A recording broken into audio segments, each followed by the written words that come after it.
Hindi na kasya yung table ko sa monitor and laptop. Ang ginagamit ko ngayon is yung table ng kainan namin.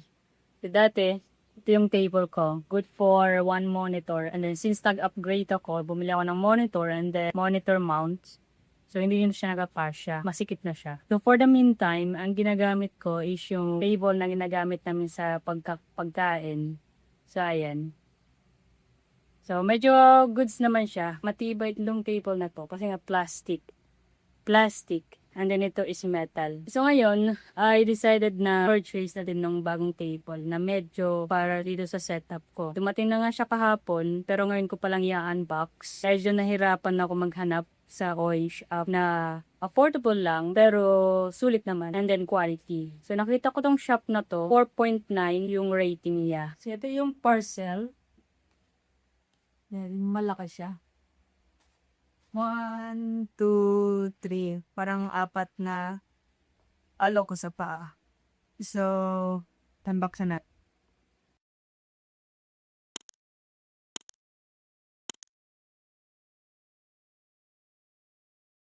So, ito na nga. Yung table, unfortunately, is sira. Wow.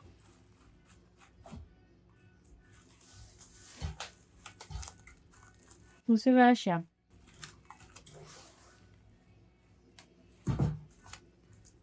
try natin i-message si seller kung ano yung solution niya dito sa sirang table. Kung pwede ba ito i-refund or what. Let's see. Pero maganda yung table. Sayang. Maganda sana siya. Yes.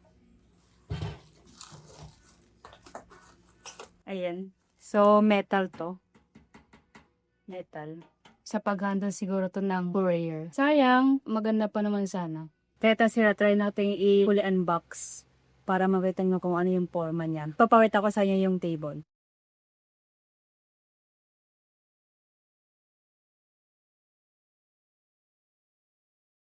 So, ito na siya. Naputol na. O, tingnan nyo. Okay.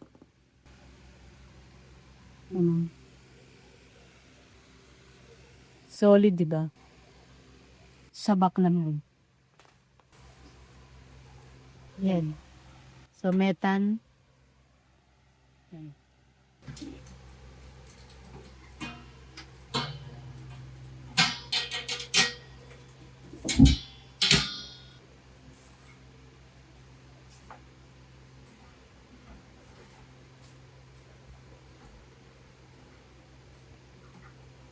So, hindi siya tulad ng ibang table na pag ginagano mo is maingay. Ito hindi. Kasi meron na siyang ano sa baba. Check natin yung ilalim. So, yan.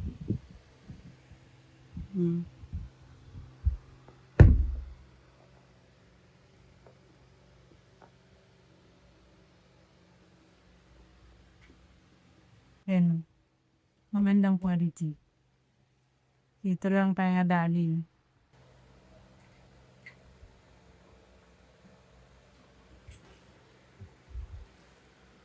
Yan. So, meron lang konting ano dito, tupik. Yan. Yun lang muna. Waiting ako kay seller kung ano yung magiging response niya sa nangyari or sa dito sa table na nasira. Ilalagay ko na lang yung link sa description or itipin ko na lang sa comment section kung gusto yung i-check yung ibang reviews, ibang table, kung gusto yung umorder din ito. Pero, yun nga, hindi naman kasalanan ni seller kasi balot na balot naman siya sa ano, or binalot naman siya ng bubble wraps. Yan o. 2 beses na naka-bubble wrap. Yun lang, and see you next time.